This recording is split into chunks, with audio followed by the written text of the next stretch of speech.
है जुस्तजू के खूब से है खूब तर कहाँ, अब ठहरती है देखिए जाकर नजर कहाँ।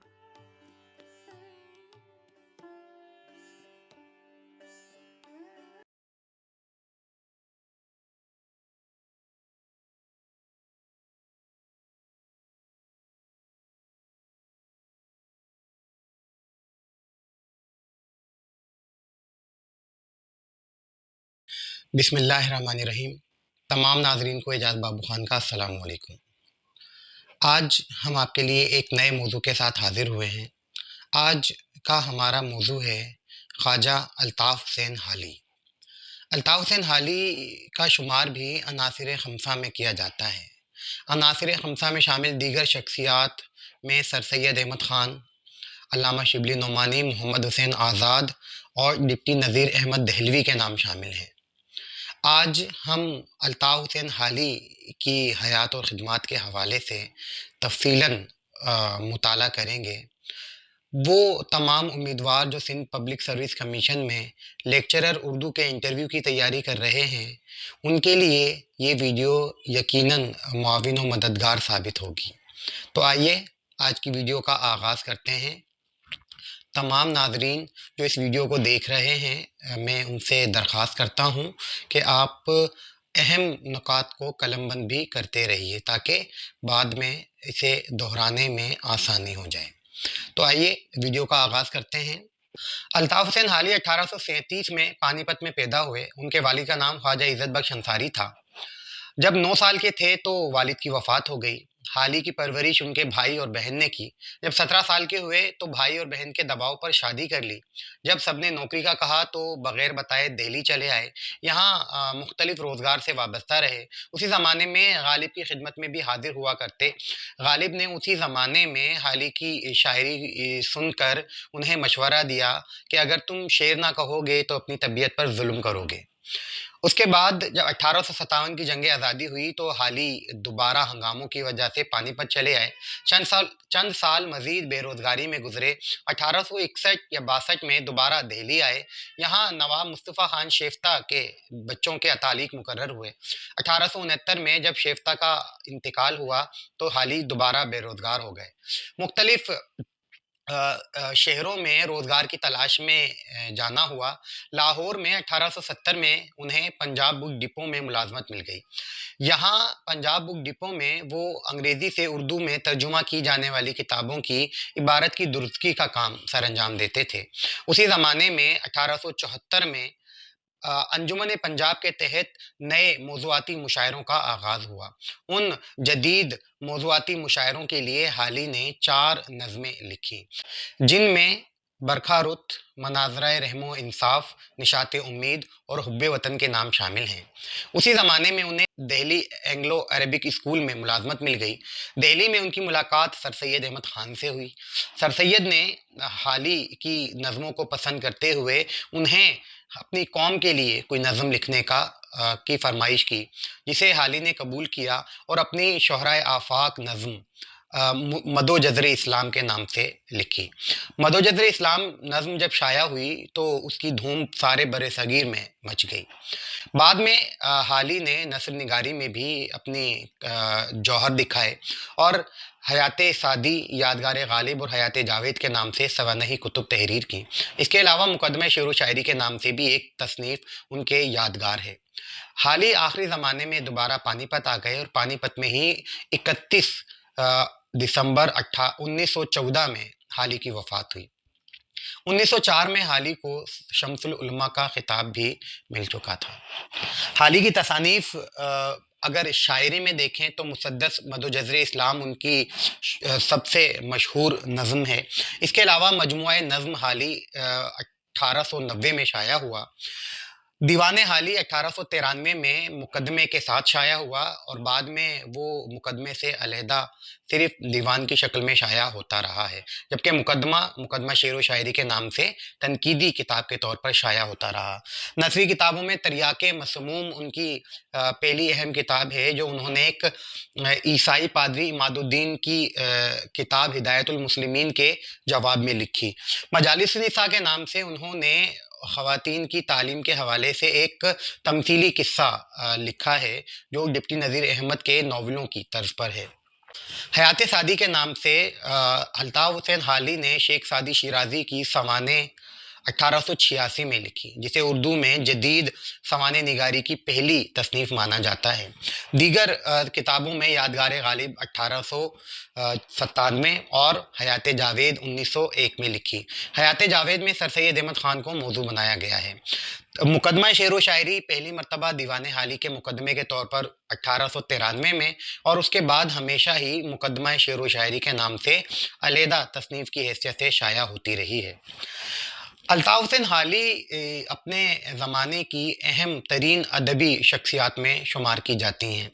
عناصر خمسہ میں شامل ڈپٹی نذیر احمد، علامہ شبلی نعمانی، محمد حسین آزاد اور سر سید احمد خان نے بھی شاعری کی ہے، لیکن اگر تاریخ ادب میں ان کی شاعری کا مطالعہ نہ کیا جائے تو کوئی خاص فرق نہیں پڑتا۔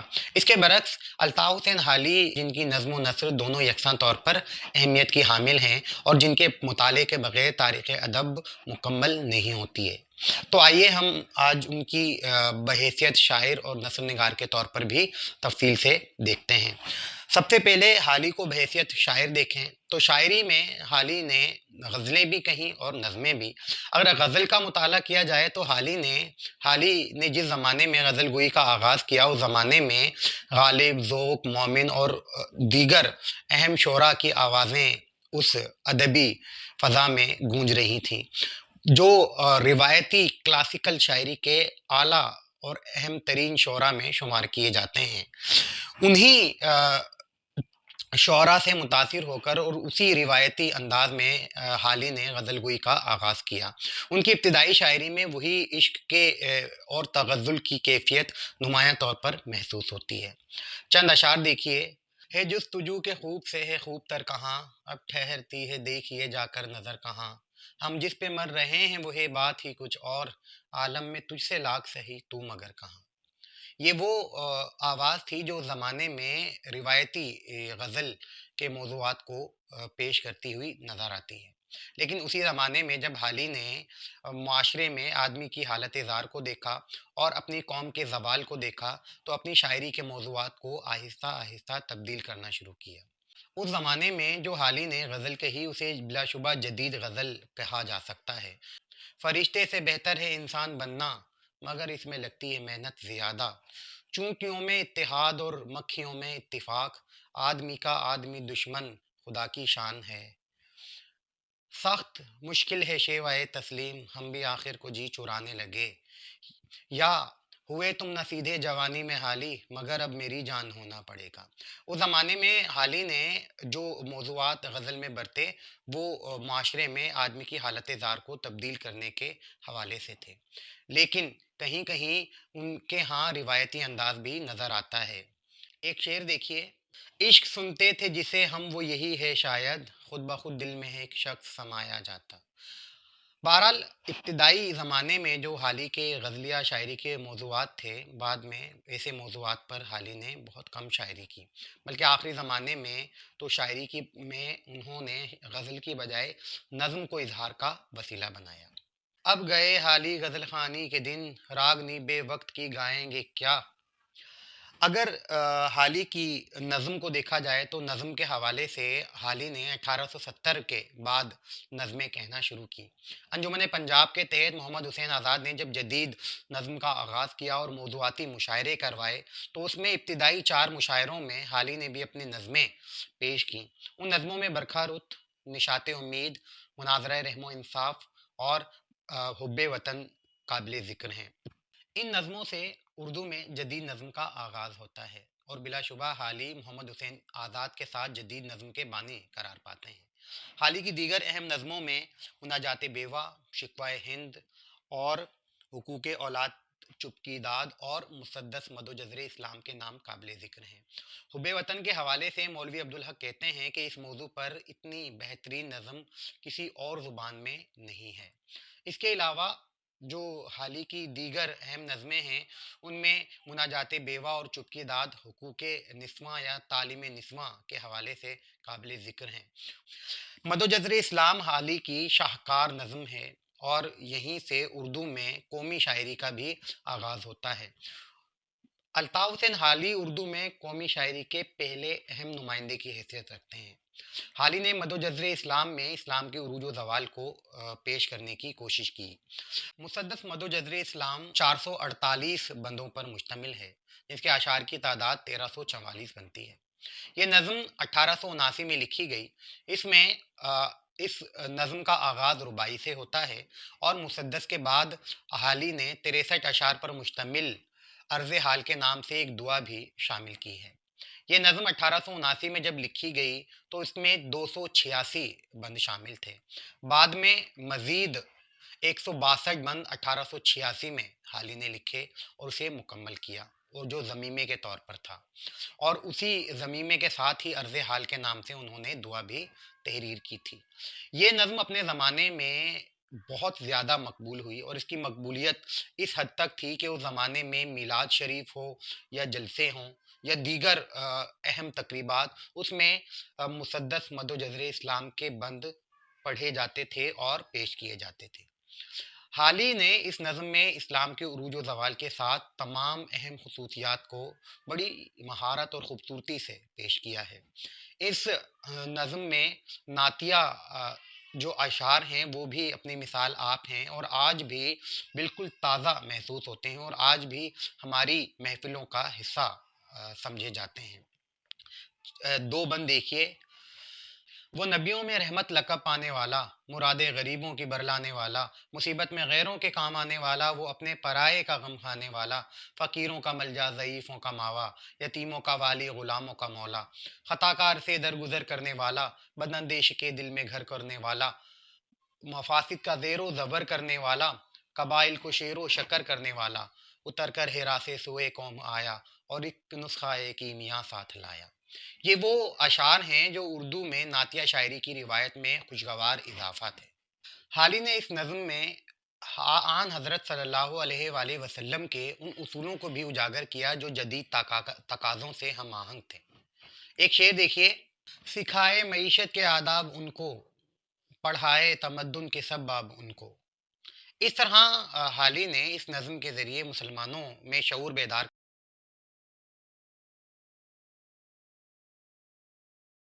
اگر حالی کو بحیثیت نثر نگار دیکھیں تو بحیثیت نثر نگار بھی حالی ایک خاص مقام رکھتے ہیں۔ بحیثیت نثر نگار حالی کی دو خصوصیات ہیں، وہ اردو میں پہلے سوانح نگار بھی ہیں اور اردو کے پہلے نقاد بھی۔ اگر بحیثیت سوانح نگار دیکھیں تو حالی اردو کے پہلے جدید سوانح نگار کہلاتے ہیں۔ حالی نے 1886 میں حیات سعدی کے نام سے کتاب لکھی، جو جدید سوانح کی پہلی کتاب تسلیم کی جاتی ہے۔ حیات سعدی میں حالی نے شیخ سعدی شیرازی کی زندگی اور شاعری کو موضوع بنایا ہے۔ حیات سعدی دو حصوں پر مشتمل ہے۔ پہلے حصے میں حالات زندگی اور دوسرے حصے میں سعدی کے کلام پر تنقیدی جائزہ لیا گیا ہے۔ اس اعتبار سے یہ فرد پر تنقید کی پہلی مثال ہے۔ اس میں بحیثیت سوانح نگاری کچھ خامیاں موجود ہیں، اور اس میں حالی نے سعدی کو ایک اخلاقی ہستی کے طور پر پیش کیا ہے، لیکن بحیثیت مجموعی یہ اردو کی پہلی جدید سوانح عمری تسلیم کی جاتی ہے، اور حالی اردو کے پہلے جدید سوانح نگار۔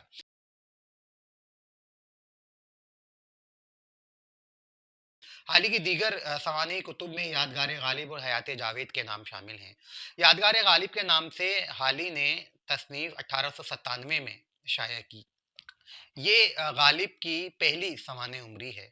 آج غالب کے حوالے سے جو ذہنوں میں ایک خاکہ موجود ہے وہ حالی ہی کا بنایا ہوا ہے۔ حالی نے ہی اس تصنیف میں غالب کے مزاج کو مد نظر رکھتے ہوئے انہیں حیوان ظریف قرار دیا ہے۔ یہ غالب کے حوالے سے ایسا لافانی جملہ یا فقرہ ہے جو ہمیشہ غالب کی حیثیت یا شخصیت کو بیان کرنے کے لیے بہت اہمیت کا حامل رہا ہے۔ غالب چونکہ حالی کے استاد بھی تھے، اس لیے حالی نے شعوری طور پر اس تصنیف میں غالب کی بعض کوتاہیوں کو درگزر کرنے یا بہت سرسری سی بیان کرنے پر اکتفا کیا ہے، لیکن مجموعی طور پر یہ غالب کی بہترین سوانح عمری ہے اور غالب کے مطالعے کے لیے یہ بنیادی حیثیت رکھتی ہے۔ حالی کی تیسری سوانح کتاب حیات جاوید کے نام سے 1901 میں شائع ہوئی۔ हयात जावेद में सर सैयद अहमद ख़ान को मौजू बनाया गया है। हयात जावेद सर सैयद के मुफस्सिल और उर्दू की बेहतरीन सवाने उमरी कहलाती है। डॉक्टर सैयद अब्दुल्ला ने हयात जावेद को उर्दू की बेहतरीन सवाने उमरी करार दिया है। हाल ही ने इस तसनीफ में सर सैयद अहमद ख़ान को मौजू बनाते हुए उनकी शख्सियत, उनके किरदार और उनकी जो खिदमात हैं सियासी, समाजी और तालीमी और अदबी, उसे नुमाया करने की कोशिश की है। सामान्य निगारी के उसूलों के मुताबिक तो उन्हें सर सैयद की खामियों पर भी गौर व फिक्र करना था, लेकिन हाली ने शऊरी तौर पर सर सैयद की सिर्फ खसूसियात को ख़ास तौर पर नुमायाँ किया है और उनकी खामियों को बिल्कुल सरसरी सा और मुख्तसरन बयान करने की कोशिश की है। इस हवाले से इस तसनीफ़ पर बाद एतराज़ात भी हुए। अल्लामा शिबली नोमानी ने हयात जावेद को सर सैयद की मुदल्लिल मद्दाही करार दिया, लेकिन बहैसियत मजमूई हयात जावेद सर सैयद अहमद ख़ान के कारनामों और हयात के हवाले से एक मुस्तनद दस्तावेज़ का दर्जा रखती है। यही नहीं बल्कि हयात जावेद इस लिहाज से भी अहमियत की हामिल है कि इसमें कोई भी गलत वाक़या पेश नहीं किया गया। अगर हाली की तनकीद निगारी का जायज़ा लें तो हाली उर्दू के पहले तनकीद निगार हैं। उन्होंने 1893 में अपने दीवान के मुकदमे में अपनी कौमी शायरी का मैनिफेस्टो पेश किया। वो मुकदमा इस कदर मकबूल हुआ कि बाद में एक अलहदा तसनीफ़ की हैसियत से मुकदमा शेर व शायरी के नाम से शाया होता रहा। मुकदमा शेर व शायरी को उर्दू तनकीद का सहीफ़ा अव्वल और तनकीद की बाइबल भी करार दिया जाता है। हयाली ने बहैसियत नक़ाद उर्दू शायरी के लवाज़िमात और शेर की माहियत के हवाले से इस तसनीफ़ में तबसरा किया है। हाली ने शेर के लिए सादगी, जोश और असलियत को लाजिम करार दिया, तो शायर के लिए तख़य्युल, मुताला कायनात और अल्फाज के दुरुस्त इंतखाब को ज़रूरी करार दिया। इस एतबार से ये तसनीफ़ ख़ास अहमियत की हामिल है कि इस तसनीफ़ के ज़रिए उर्दू में तनकीद का आगाज़ होता है और बाद में जो तनकीदी रिवायत उर्दू अदब में कायम होती है, उसकी बुनियादें मुकदमा शेर व शायरी से ही शुरू होती हैं। अगर हाल ही के उसलूब की बात की जाए तो हाल ही के उसलूब में वो तमाम खसूसियात ख़ास तौर पर नुमायाँ हैं जो सर सैयद के हम में नज़र आती है। हाल ही बुनियादी तौर पर सर सैयद के मुक़ल्लिद नज़र आते हैं। उन्होंने सर सैयद की तरह सादगी, मकसदियत और मंतिकियत पर अपनी तहरीरों की बुनियाद रखी, लेकिन तनकीद निगार के तौर पर उनके यहाँ तनकीदी शऊर और तवालत पसंदी भी नुमाया नज़र आती है। हाल ही की एक खसूसियत ये है कि उन्होंने एतदाल और तवाज़ुन का ख़्याल रखा और इख्तिलाफ़ी बातों से गुरेज़ करने की हद्दुल इम्कान कोशिश की। उनके हवाले से ये भी कहा जाता है कि हाल ही एक शरीफ इंसान थे और हयात जावेद के बारे में ये भी कहा गया कि एक शरीफ इंसान ने अपने तरह के एक शरीफ इंसान की सवानें लिखी है। बहैसियत मजमूई अगर अल्ताफ़ हुसैन हाली को देखें तो हमें वो उर्दू अदब के एक अहम तरीन अदीब नज़र आते हैं।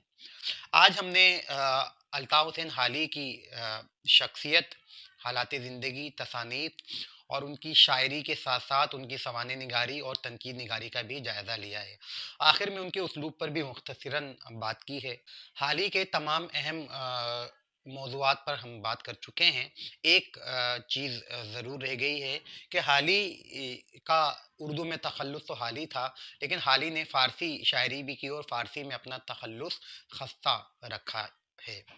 इस हवाले से भी इंटरव्यू में सवाल पूछा जा सकता है। इंटरव्यू में हाल ही के हवाले से उनकी तनकीद निगारी, सवाने निगारी और कौमी शायरी के हवाले से मुख्तसरन पूछा जा सकता है। मैं उम्मीद करता हूँ कि आज की वीडियो में ये तमाम अहम नुकात आपने ज़रूर समझने की कोशिश की होगी। आज की वीडियो को लाइक कीजिए, शेयर कीजिए और अपनी राय से ज़रूर आगाह कीजिए। आपकी राय हमारे लिए बहुत काबिल एहतराम है और आपकी राय की रोशनी में हम अपनी वीडियोज़ को मज़ीद बेहतर बनाने की कोशिश करते रहेंगे और आपके सवालात की रोशनी में मज़ीद जो अहम नुकात रह जाते हैं, उन्हें भी मुकम्मल करने की कोशिश करेंगे। बहुत जल्द एक नए मौजू के साथ आपकी खिदमत में हाज़िर होंगे। उस वक़्त तक के लिए अल्लाह हाफ़िज़।